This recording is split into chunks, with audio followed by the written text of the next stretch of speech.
The game is to be where you are, be it honestly and as consciously as you know how. Watch the latest Ram Dass documentary film, Becoming Nobody, on Gaia.com. Of course, there was fear in losing that familiar identity. But there was always also wonder. The Gaia.com library supports you with transformational content. See it for yourself and go to Gaia.com/BeHereNow and check out the Be Here Now playlist, curated just for you. Visit Gaia.com/BeHereNow and start your free trial today.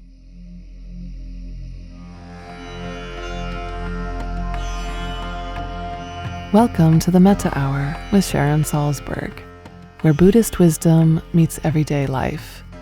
This podcast is brought to you by the Be Here Now Network and features interviews with the top leaders, teachers, and thinkers of the mindfulness movement and beyond. For more information, visit BeHereNowNetwork.com/Sharon.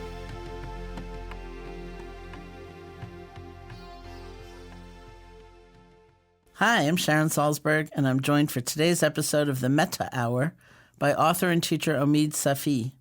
Omid is director of Duke University's Islamic Studies Center. He specializes in the study of Islamic mysticism and contemporary Islam, and frequently writes on liberationist traditions of Dr. King, Malcolm X, and is committed to traditions that link together love and justice.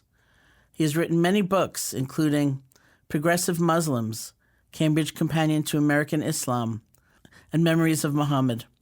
His most recent book is Radical Love, Teachings from the Islamic Mystical Traditions, which we'll spend some time talking about today.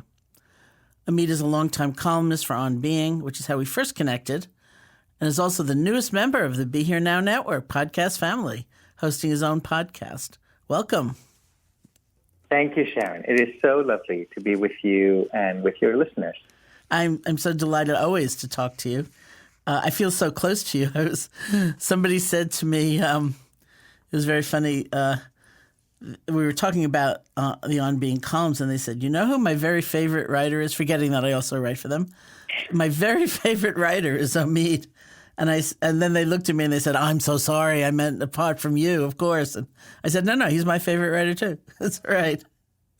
Well, I think maybe they have just imbibed your teaching so much that it's become like air, invisible to them.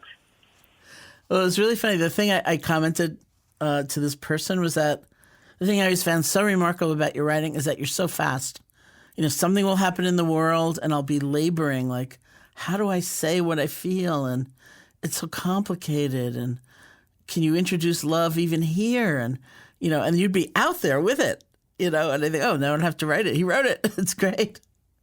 Yeah, I mean, it's in some ways it's a gift. It's also something that I think about and sit with, because I think particularly in a world in which with one click you can be sharing beautiful teachings and beautiful experiences, or really come face to face with trauma and suffering all around the world, I think there's also really the need to sit with suffering and to be silent and to absorb it before it passes through us. And I do sometimes worry that with the rush that there is to speak and to comment and to analyze, that somehow we're depriving ourselves of the need for the solitude and the silence that I think we all deserve. But I think sometimes we're just not afforded that luxury. Yeah. No, it's very true. And what a complicated world. Yeah. And a beautiful world. And a beautiful world. Yeah. So I'm really curious, was Islamic mysticism like a part of your growing up? Is it part of your background? Or did you kind of discover it at some point? Yes.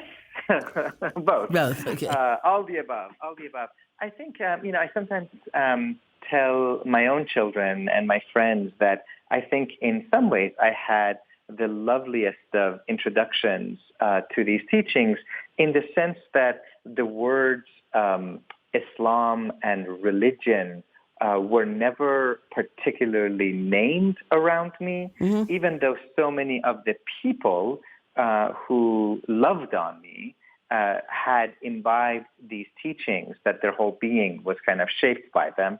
And I think it really was, that context of The fish that's in the ocean doesn't need to have a word for ocean. My father is a huge lover of Sufi teachings and Sufi poetry, and as is the case with, a large number of people from this tradition, he just seems to have this endless reservoir of beautiful mystical teachings and love poetry that he is committed to heart. And in the middle of every conversation, he always seems to have the most perfect anecdote and the loveliest poem that he can just draw from. The same in many ways with my mother, with my grandparents, and some teachers. So this was kind of in the air around me as I was growing up. But I think, as is also the case with a lot of other people, I've also seen other faces of religion, and I've seen misogynistic, patriarchal, and quite violent practices and interpretation, which for a while kind of made me run in the other direction as fast and as far as my chubby little legs could carry me. And then, I think as a young adult, it was more a matter of more consciously choosing to retrace my steps in a way that seemed authentic to me. And that's one of the things that I've really been thankful for over the years, is that I was never handed a path as a packaged entity that I had to either accept or reject, but it was a matter of reading and testing and also meeting with extraordinary people, and here we are. That's fantastic. It kind of reminds me of my first acquaintance with actual Buddhist teaching was when I was in India. I was 18 years old, and my first meditation teacher was S.N. Goenka, and he taught in the context of an intensive 10-day retreat. And the first night of the retreat, so this is really my introduction, Goenka said, the Buddha did not teach Buddhism, the Buddha taught a way of life. So the first little seed that got planted was, we don't have the only handle on truth. Don't think that way. This is not about becoming someone or having an identity. This is about discovering the truth of your life. And there's so much within the Buddhist teaching, not always lived out fully by any means, but held within the actual teaching, that says, don't believe anything. There's this quote from the Buddha who said, don't believe anything just because I said it, because a great elder has said it. Put it into practice.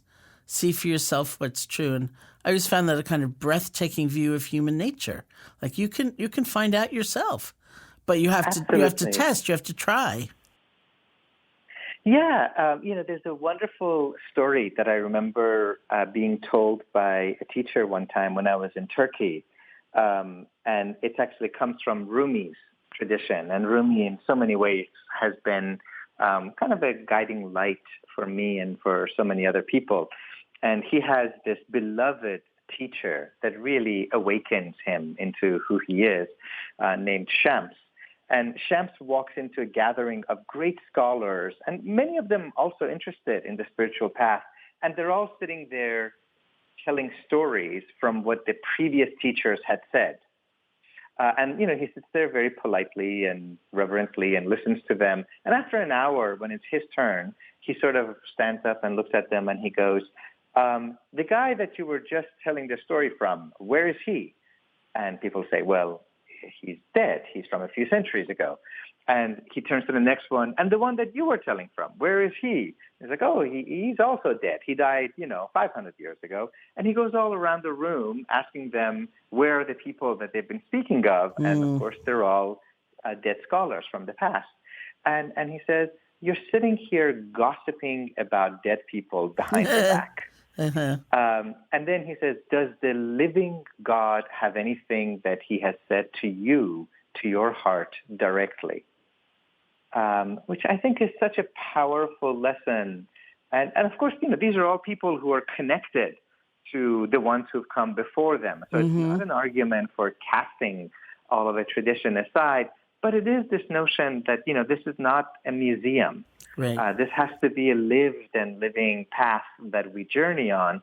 And it has to speak to us. It has to move us and inspire us and transform us. Otherwise, we're studying history. Right. Right. No, that's exactly right. And what a beautiful understanding of religion, really, and spirituality. And you can see why, so many people on those surveys, they check off, none in terms of religious affiliation, and yet they describe themselves as a seeker or really yearning for some sense of meaning in their life apart from the ordinary day-to-day, experiences, whatever they might be. And we need, I think, a very new understanding of every system and be able to look much more deeply into where it resonates with us, what we already sense to be true, methods or ways in which we can clarify our vision of life, and certainly finding one another, which brings us to the issue of love. So your most recent book is called Radical Love. It's a collection of poems, and I'm wondering if you can talk about what inspired the book for you. And I know it's different than your previous books, which focus more on the culture of modern Islam. Yeah. Well, the truth of the matter is that this is not a book that I sat out to write. Mm-hmm. I had fallen in love with a beautiful lady who lived on the other side of the ocean. And we share a commitment to this spiritual path, and she is Swiss and lives in Switzerland. And so every day I would sort of sit around my library of amazing books in Persian and Arabic and Turkish and all these other great languages. And I would go through and find one teaching or one story that really touched my heart. And I would translate it into a kind of fresh and vibrant English translation, and I would send it to her across the ocean. And then, we would spend some time talking about that teaching and what it meant and everything. And after about, a year and a half had gone by, she said, well, my love, I think other people could benefit from these. And I was like, oh, no. These are just for you. And she said, no, I really think there's, this has touched my heart too. And I think many other people could benefit from it. So kind of with her permission and blessing, I went back through old letters and, text messages and everything and compiled them and added some more to them. And here's a book. And I think, what I kind of see, I'm sitting in my home today surrounded by my lovely, beautiful library, which is, a significant attachment that I have in this world. And as I think about the fact that there's so many extraordinary teachings in here, but they need to be translated. And translated not only from Arabic and Persian into modern English, and not even from a medieval language into a modern language. There's so many of the teachings which I think are timeless, but the timeless always has to be timely. The timeless always has to speak to us in a language that is resonant with where we are today. So, for example, many of these wonderful, beautiful medieval poems are quite long.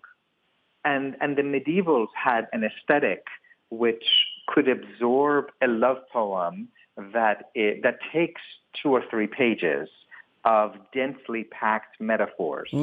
But I think today, many people, at least in this country and around the world, our aesthetic is a little different. And I think we need something that's a little more spaced out. And even in terms of how they appear on a page, there has to be a blank space that we bring our consciousness to. And there might be 1 or 2 images that we sit with and we welcome into our hearts. So that was a lot of the work that was involved in these translations, was unpacking the layers after layers of metaphors and really distilling them in each case to something that one could sit with as a kind of meditation practice. Mm-hmm. That's fantastic. And I know something that I keep wanting to research more thoroughly and have not yet, but it's like this incredible epidemic, apparently, of loneliness that, at least in America and now here in England, as people respond to different surveys and pieces of research, and there's just some tremendous percentage of people who are describing themselves as lonely. And almost as the, I think, inevitable and kind of maybe singular antidote to that, it's not everyone is going to find the love of their life, but in terms of romantic love. But here's a quotation from your book, which I think is a very important response to that kind of crisis. You say, "Look at who is around you. You may well find that you are in fact surrounded by love, but a love that is in a different guise than romantic love. It may well be that you are not loveless, but quite loved. Look around you and find the sentient beings that give you love and receive your love, be it an old friend, a parent, a child, a pet. Love comes in all hues and fragrances. Love for a friend, a stranger, a parent, a mentor, a lover, a teacher, a sibling, a child, a puppy, a kitten, a garden, a mountain, the woods. Love is love is love." Yeah, it's so, this epidemic of loneliness, which I do see all around. Mm-hmm. I think we've got maybe more ways than ever before to communicate with one another, Facebook and Twitter and Instagram and Snapchat and letters and, whatever. Pretty soon, I think all kinds of hologram kind of, I think it's around the corner. So we've got more ways of communicating with one another, but in other ways, fewer things to say to each other. Mm-hmm. And I see this in terms of parents and their children. I see this sometimes as partners living in the same house, but each one of them might feel more connected to a group of Facebook friends, 90% of whom they've never met in real life, and so on and so on. And I think people are yearning. People are yearning for that kind of connection and connectivity. And that's when we are happiest. That's when we are most whole, is when we are seen. When our deep humanity is seen by others. And I think this kind of a mystical existence, it is an awareness of our already existing connection. It's our connection with everything that makes us human. It's a connection with fellow human beings. There's that profound connection with the natural world. I think that it's not a mystery that when we go for a walk in the woods or hear the sound of running water from a river or stand at the threshold of an ocean or look at a majestic mountain, we don't feel small. We feel connected and significant, that our life is part of this larger fabric. And from that point of view, I think everything that separates us from our fellow creatures brings a kind of pain with it. And every time that we connect, or rather we even see that we are already connected, there's a joy that comes with it. And I think one of the greatest harms that we inflict on ourselves is that we have this whole rainbow of love. And, like colors, there's even things beyond the red and the purple, the infrared, and, all these colors that we cannot see. And we've taken all of these hues of love and we've collapsed all of them into not just a romantic love, but even from that, if you would, a kind of sexualized, physical, romantic love. So we got 7.5 billion people on the planet, and we've persuaded ourselves that love has to come in the form of this one person or two people. And I think this is madness. This is utter madness. So, it's kind of interesting. We've got all kinds of words for living a loveless life, and people talk about being in loveless marriages. But we don't have a word for a loveful existence.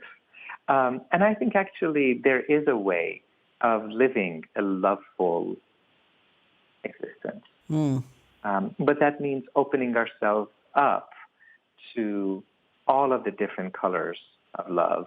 As you read in that passage, friends, family, neighbors, strangers, teachers, students, puppies, kittens, the natural world. One of these great mystics that I was reading some time ago, he says, can you love snow? If you can love yourself, if you can love a snowfall, that too is real love. That too is radical love. That's beautiful. Well, part of, I wrote a book called Real Love. And yes, and a beautiful book it is. Thank you. And, one of the struggles, of course, is how in the world do you define love? Because it's a word that's used in so many different ways by different people, and everything from a kind of commodification to that singular romantic explosive experience. And I finally came down to largely using the word connection, like a profound knowing that our lives are connected. And that's why we can love a stranger, because it isn't necessarily an emotional state, but it's this deep, deep acknowledgement that our lives have something to do with one another, that we're actually part of an interdependent, interconnected world. That's just the truth of things. That's reality. Yes. And it's one of the things I love about your book, that you call us back to real love in everyday life, as you put it. And I think that's such an important insight for people of every tradition. And one aspect of cultivating love that, every aspect of it is intriguing and challenging, and even the very notion that you can cultivate it it's a bit affronting to some people. I think we can largely think of love as sort of like a gift, and you either have it or you don't. And if you don't have it, you're out of luck. But the idea of cultivating it makes it, for some people, seem kind of cold or mechanical. But certainly within, say, the meditative framework, it's believed that what we call love, what I'm calling love, that profound sense of connection, is also born out of paying attention differently. If you go into that store and you look right through the shopkeeper as though they were an object rather than a person, there's not going to be a chance of a connection. But if you can remember to look at them, and to really fully be there, then you have laid the conditions for a sense of connection to emerge. And so that's just training. That's training one's attention. It is. And, it's one of the things that I started to recognize when I went back to the East as an adult. And for many years, I've gone back to either Turkey or Morocco, other places, and take some friends with me on this program that I run. And one of the things that I realized is, you talked about the loneliness that people here experience. And when I live in Istanbul, which is, a city the size of New York City, during the course of my day, I would have 20 meaningful conversations that are not necessarily with the people that I set out to meet, but I would go to buy a bottle of water from the guy who runs the grocery store around the corner.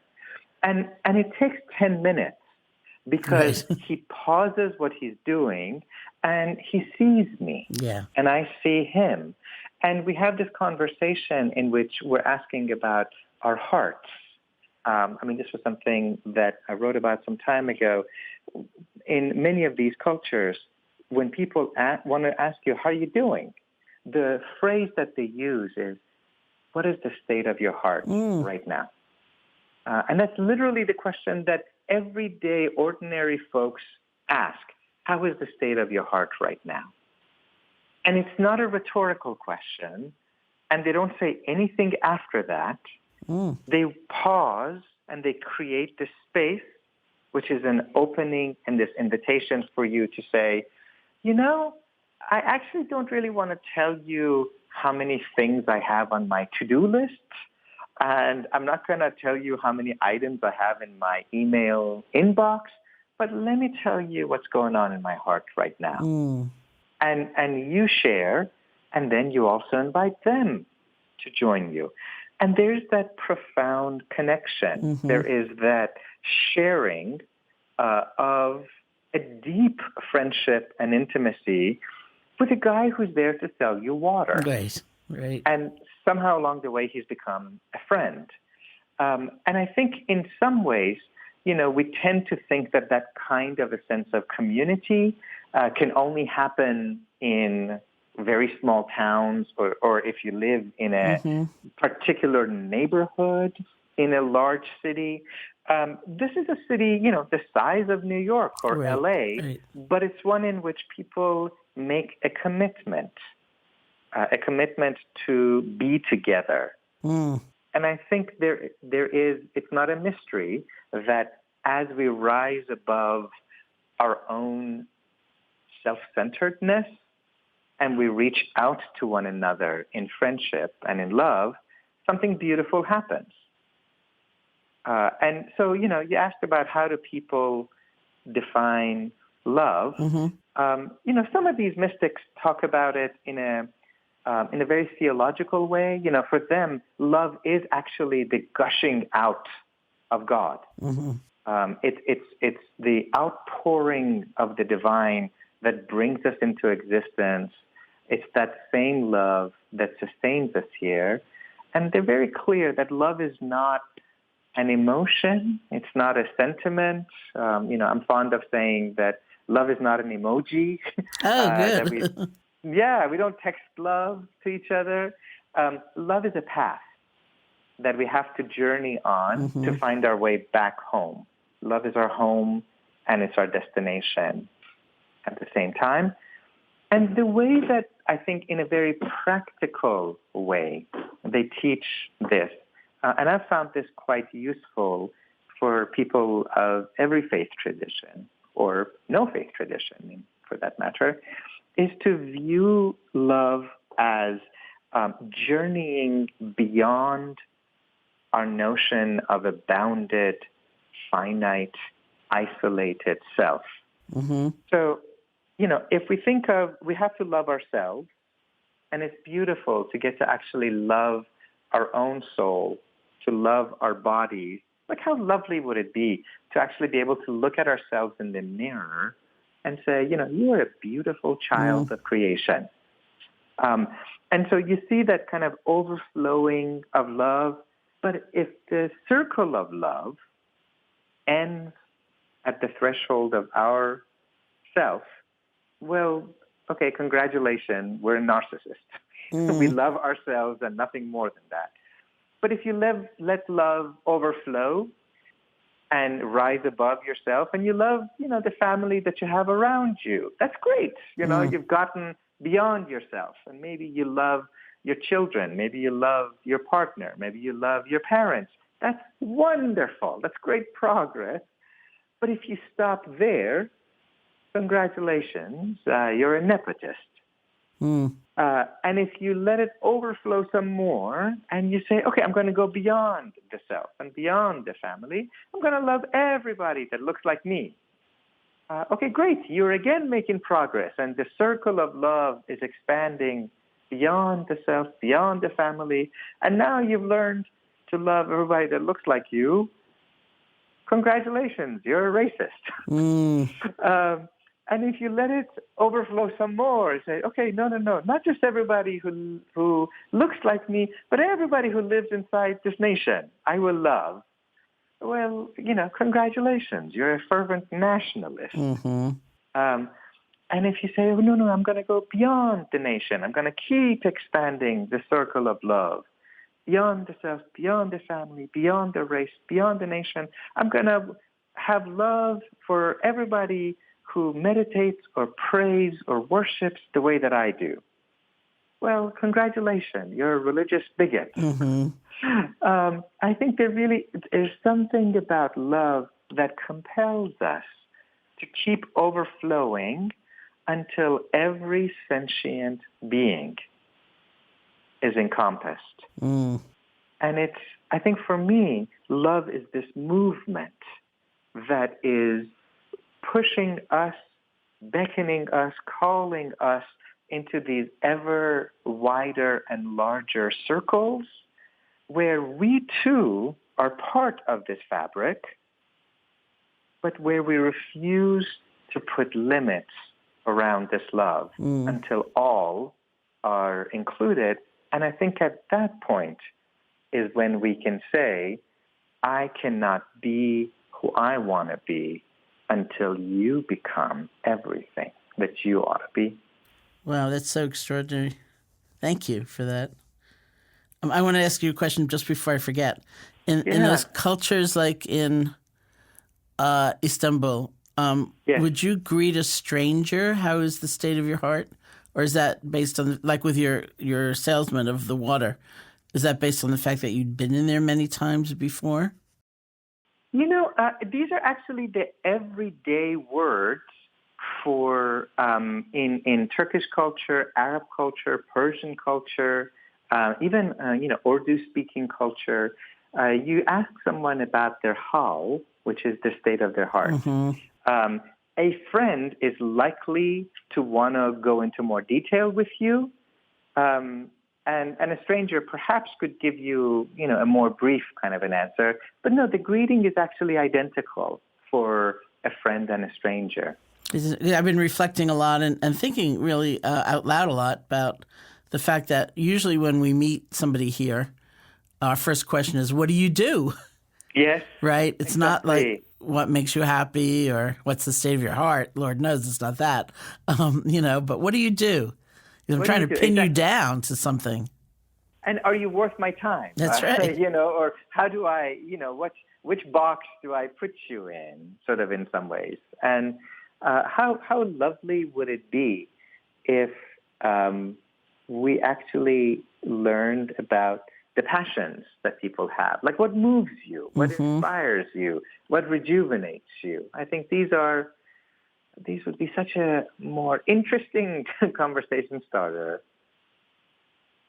No, certainly. And I mean, you just gave a beautiful description of how community forms and in these lonely times when if we weren't trying to pin someone down or you're this or you're that, you're, 2 degrees similar to me, but you're really very different, or I find nothing of myself in you, we would find a lot. We'd find ourselves in one another, and it really would be a more loving kind of community. But we're very busy, with what do you do? Or these days, religious affiliation means a lot in terms of what we are projecting onto that system, whatever it is. And, I've had kind of more of the recent experience in terms of Buddhist teaching of going from the kind of mass projection being one of, you're kind of like a quietist, you just want to sit and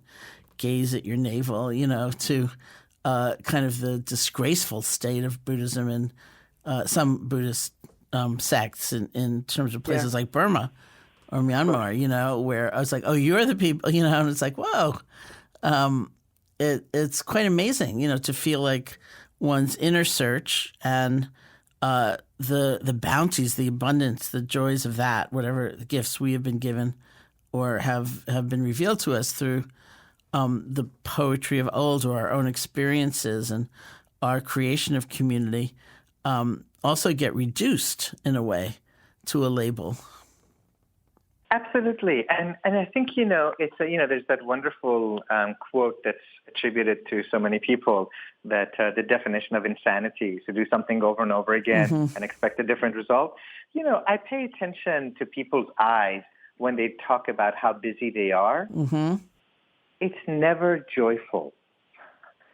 No one I've ever seen is like, I'm so busy, and it replenishes my heart. Right. Like there's always this kind of agony that they have of exhaustion, like they've been beaten into submission, and yet we find ourselves into, in this kind of a race that maybe none of us would willingly choose to be in.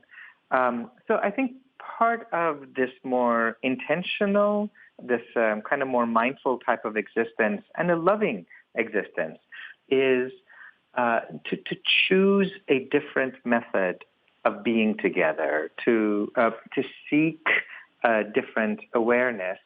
And, so many people have this awareness when it comes to what we put into our body. They might read ingredients, or they might check to see if something is, organic or fair trade or not. Or, this has never been a path that I have pursued too much, but some people are really into a kind of physical fitness and exercise and a regiment that way. But we don't seem to yet have the wisdom on how do we change how we look at one another, how do we speak with one another. And, one that I'm thinking a lot about these days because of so many of the conversations that are around us, how do we touch one another? I think we are in an age that because of the very necessary Me Too intervention, many people are much more aware of unwanted touch and unwanted physical advances. Again, kind of going back to that, those connections in the East. This is on that Illuminated Tours program that I run every summer in Turkey. The same grocery store owner that I was telling you about, when he's talking with me and when he's asking me how my heart is, he very gently places his arm on my shoulder or on my arm as he's speaking with me. And there's such a wanted and welcomed tenderness in that touch. There's a friendship in that touch. And that's part of what I'm kind of also thinking about is what would it mean for us to have these are big words and grand words, mystical practice or spiritual practice where it is about the heart, but it's also about how we look at one another, how we speak with one another, how we touch one another in a way that is always affirming and invited and welcomed and nurturing and never anything other than that.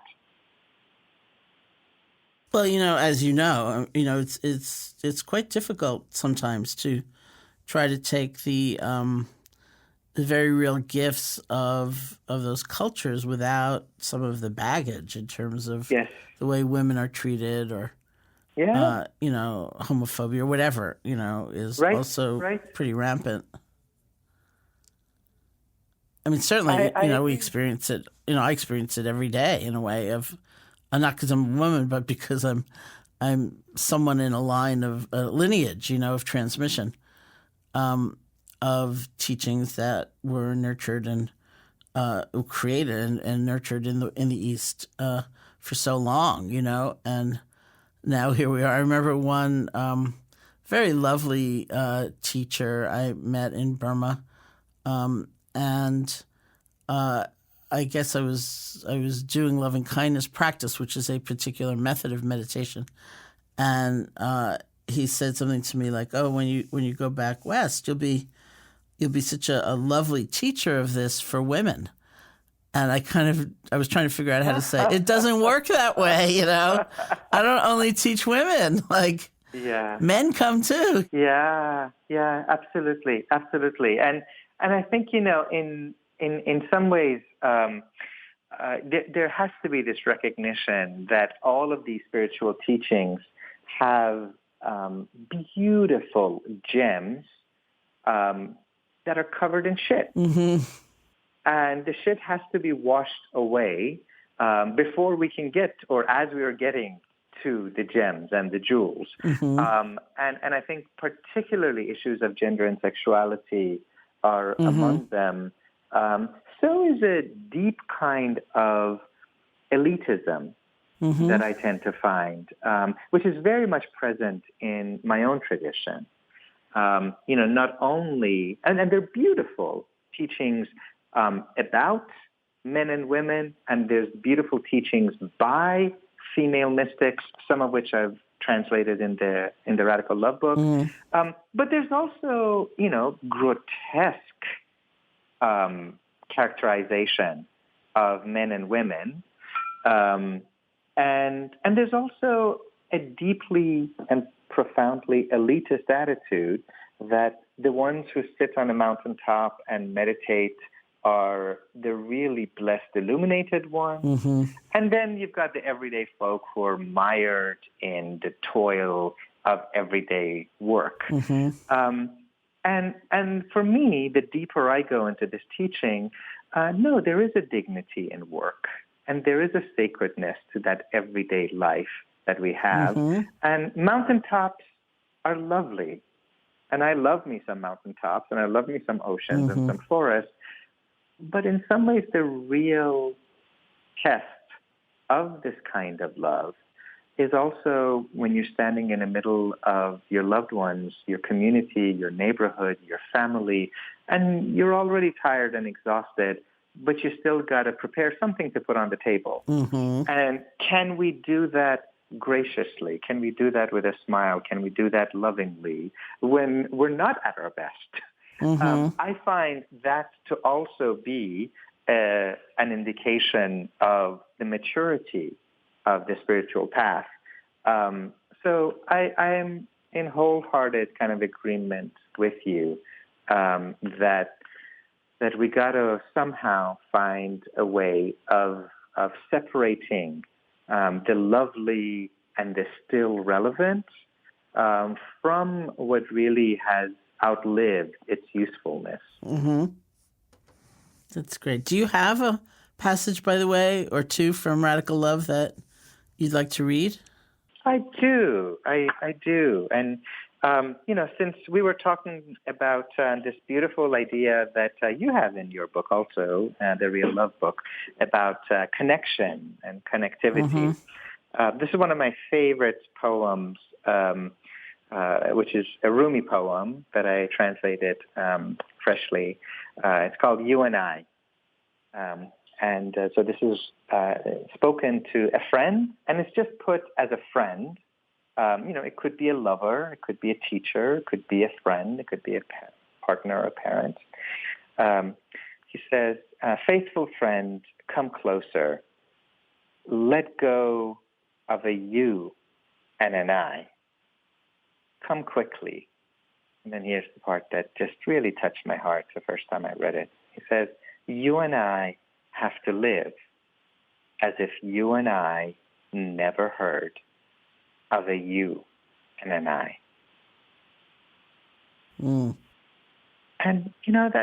that part, I think the reason that it touched me so deeply is, I think many of us have been in friendships, in relationships, maybe even in more long-term relationships that are filled with a kind of anguish and pain, and you turn into a kind of accountant service.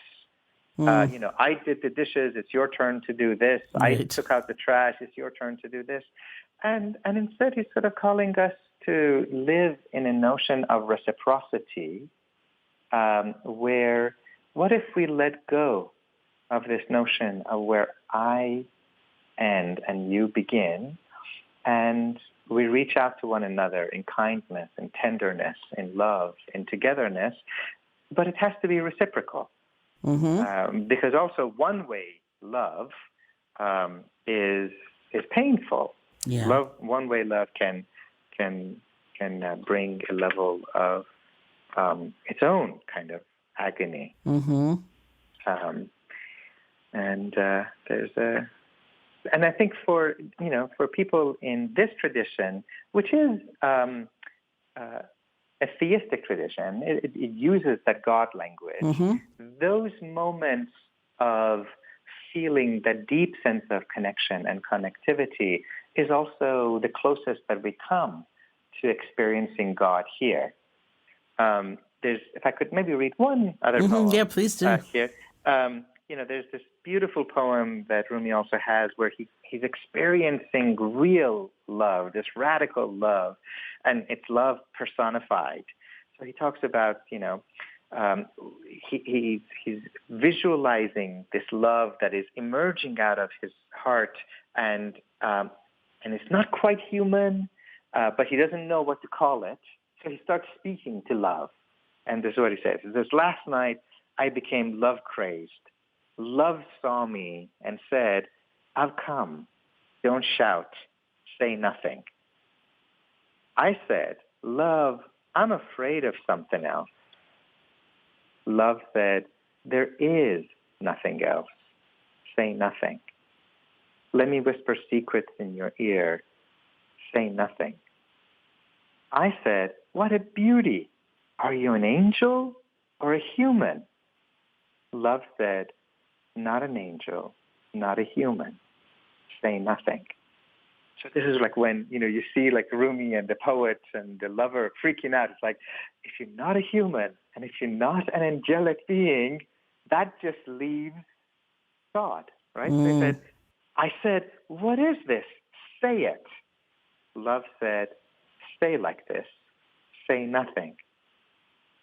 And then he finally comes out. Rumi says, I said, "My heart, isn't this God?" Love said, "Yes, my child, but hush, say nothing." So beautiful.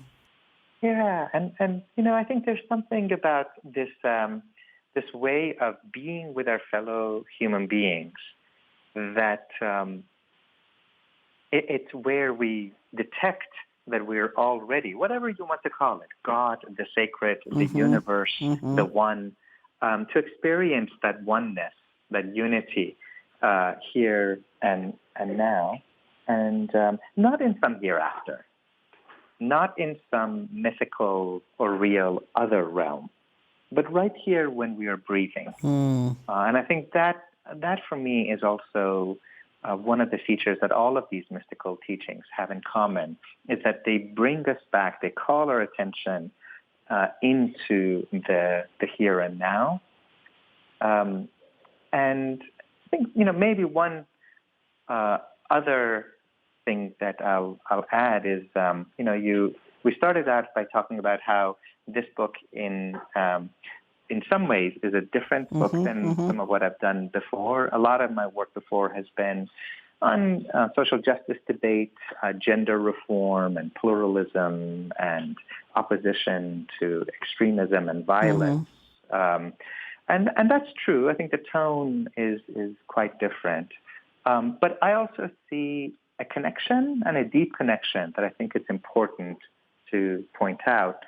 And many of these sages say this, and they say this very openly and clearly, that what we mean by justice is love when it moves into the public square.